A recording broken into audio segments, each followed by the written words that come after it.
Hello mga mamis, I'm back again. So karon magluto ko. O bani ko ninyo sa akong pagluto-luto. So pura na ba kagkaon og adobo or tinulang manok?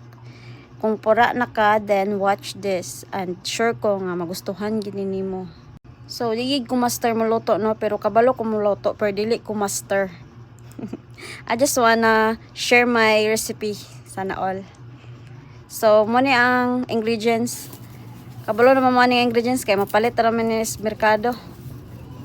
So tadtad sa taglamasdaan no kay para diretso-diretso na lang atong paglunod. Ahos, bombay, kamatis. Usahay ra gid ko makaluto kay magbantay man gid kog tindahan pero kani magluto lang gyud ko kay for the video kana all. So first mga lamas, ibutang nimo tanan lamas atil ang kamatis.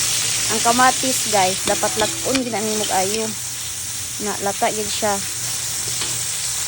sa kaning mangutang nako ba naayon mag PM nako nga mangutang sila og kwarta sa iloa gid taon ko ninyo ni kay di ko makuutang og kwarta kay grabe akong trauma ng utang-utang ba kay namisilingan nga akong napautang unya gitabangan ako siya pasulod man ako sa trabaho diri kay para makabayad sa iyang utang ni ako pa ang gikasuhan niya kay ako siyang gisuktan muna wa na gid ko nagpautang sukad yun kay di na ko gusto og gubot may na lang magtanggi na lang ko daghan ko pa sumangil kaysa magpautang ko pero back to the video to no nagbukal na di ang akong kuan giluto so pagkahuman ani mga nagbukal na siya butangan din na ako og patis bisan unsa nga brand basta kay patis patis flavor lami kay na siya guys pang add og flavor na siya sa kuan sabaw.